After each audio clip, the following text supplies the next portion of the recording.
জেলায় জেলায় রাজনৈতিক অশান্তির ছবি এবার পশ্চিম বর্ধমানের পাণ্ডবেশ্বর। সেখানেও বিজেপি নেত্রীর দোকান ঘরে আগুন লাগিয়ে দেওয়ার অভিযোগ উঠেছে সেই শাসক দলের বিরুদ্ধে। গতকাল রাত 2টো নাগাদ এই ঘটনা ঘটেছে আসানসোল লোকসভা কেন্দ্রের অন্তর্গত পাণ্ডবেশ্বরের জামাইপাড়া এলাকায়। পাণ্ডবেশ্বর 1 নম্বর মণ্ডলের বিজেপি মহিলা মোর্চার সম্পাদক রীনা ঠাকুরের দাবি, 6 মাস আগে বিজেপিতে যোগ দেওয়ার পর থেকেই তাকে দল ছাড়ার হুমকি দিচ্ছিলেন তৃণমূল নেতা কর্মীরা। তিনি রাজি হননি। গতকাল তার দোকান ঘরে আগুন লাগিয়ে দেওয়া হয়। অভিযোগ অস্বীকার করেছে শাসক দল এবং তাদের দাবি, অগ্নিকাণ্ডের নেপথ্যে ব্যক্তিগত আক্রোশ থাকতে পারে। তো আমার ঘুমটিতে দুটো করে আগুন জ্বলছে পুরো। তো আমার প্রতিবেশী সবাই দৌড়ে এলো। প্রতিবেশী মোটামুটি 4-5 জন ঘর, সবাই প্রতিবেশীরা সব মার বালতি করে জল ঢেলে দিলে আগুনটা নিভেই।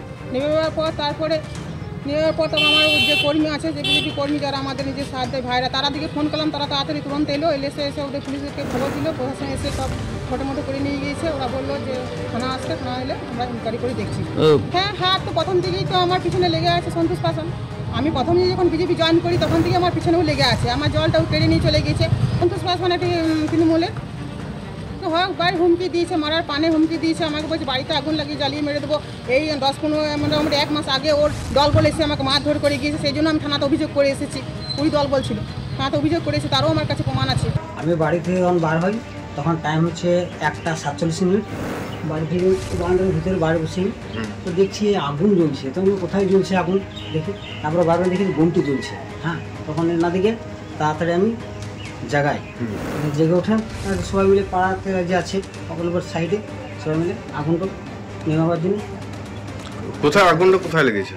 আগুনটা গন্টিতে। আচ্ছা, তারপর কি সবাইকে ডাকার পর কি আগুন নেবানো হলো? হ্যাঁ, এনা থেকে জাগালাম উঠলো। দক্ষিণ দিনাজপুরের গঙ্গারামপুরে আক্রান্ত হয়েছেন বিজেপি কর্মী। পঞ্চায়েত ভোটে ভাতৃবধূ বিজেপির প্রার্থী হওয়ায় লাগাতার হেনস্থা করা হচ্ছিল। প্রতিবাদ করায় বিজেপি কর্মীকে বাঁশপেটা করার অভিযোগ উঠল এবার শাসক দলের বিরুদ্ধে। গঙ্গারামপুর থানায় অভিযোগ দায়ের হয়েছে, যদিও হামলার যোগ সম্পূর্ণ অস্বীকার করেছে তৃণমূল কংগ্রেস।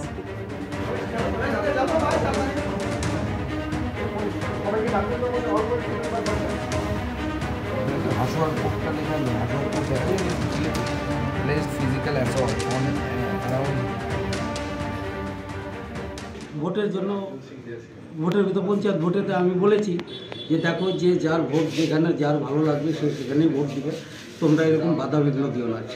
সেই থেকেই ইস্যুটা আছে, সেটার থেকে এদের ইস্যু যে কেন আমি ভোটটা বাধা দিয়েছি। আমার কথা গ্রামে যে পার্টি করুক, মা বোন সবাই আমার গ্রাম। আজকে ঠিক কি ঘটনা ঘটেছিল? সেই ইস্যুটা নিয়েই আজ বিগত কয়েকদিন ধরে আমার বাড়িতে অযথা ঝগড়া বাঁধানোর চেষ্টা করতেছে। নির্বাচনের প্রাক মুহূর্তে যে জিনিসটা শুরু করেছে তৃণমূল, এই সন্ত্রাস, এই আতঙ্ক, এটা বিজেপি কোনো মতে বরদাস্ত। আমি এখানকার গঙ্গারামপুর লোকাল এমএলএ, আমি শান্তি চাই। এই ছেলেটা যে কোনো সময় মাথায় আঘাত পাওয়ার জন্য মারা যেতে পারত। একটা মার্ডার কেস, যে অ্যাটেম্প টু মার্ডার, মাথায় যাকে এত বড় আঘাত করে অ্যাটেম্প টু মার্ডার। পুলিশকে বলছি যে এটার অ্যাকশন নিতে হবে, ব্যবস্থা নিতে হবে, আইনানুগ ব্যবস্থা নিতে হবে। আর আইনানুগ ব্যবস্থা না নিলে আমরা কিন্তু বিজেপি, আমরা ন্যায়ের আন্দোলনে যাব, আমরা কিন্তু ছাড়বো না।